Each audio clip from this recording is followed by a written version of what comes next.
Bisa mga Fransya. Bagal ko konti naman yung bit-bit niya pa magmadali.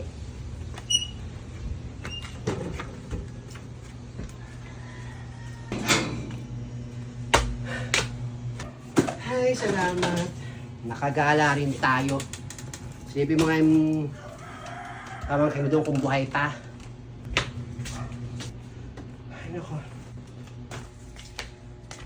Rosa, buhay ka pa? Buti naman.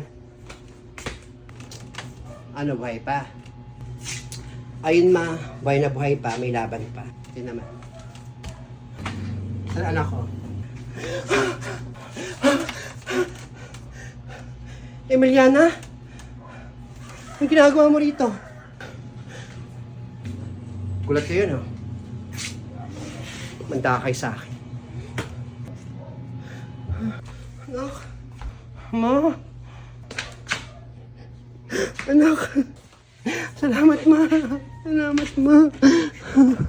Bugbugin mo yung mga yan, ma. Bugbugin mo yung mga yan. Sige na muna, anak. Doon ka na muna sa labas. Ako naman muna bahala dito. Nena? Kayo na pa ba kayo dyan? Oo. Kayo na pa ho kami dito ni Emiliana. Kitang-kita na ho namin kung paano yung pagkakatali dun sa bata. Sige na, Emiliana. Ibigay mo yung deserve nila. Dito lang ako.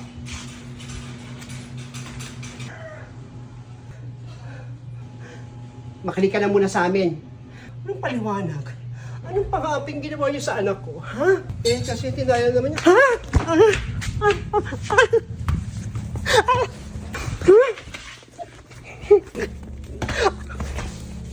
Tama na, huwag mong bubugin si Fransya. Fransya!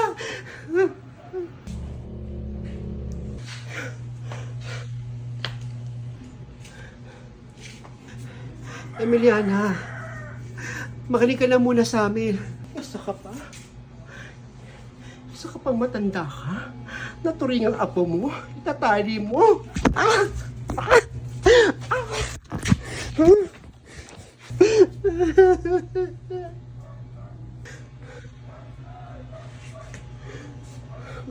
Salamat yan, titing-ti pa ako ha.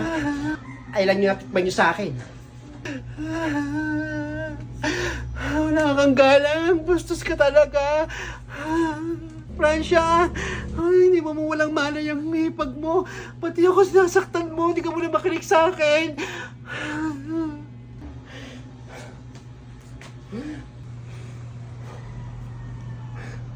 Kawawa naman si Fransya.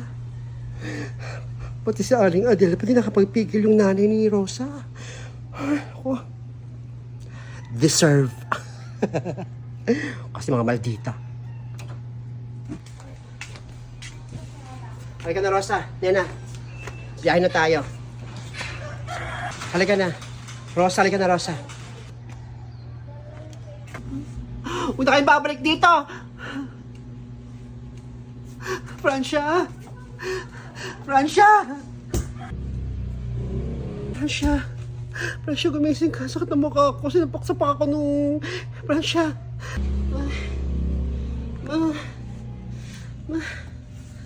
Sakit na ulo ko. Walis na sila. Mga visit yun. Tayo na dyan. Aray. Aray. Doon tayo, di ba kami bumili?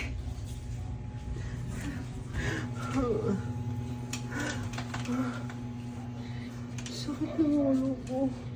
Parang ang bilis ng pangyayari, ma. Aray ko.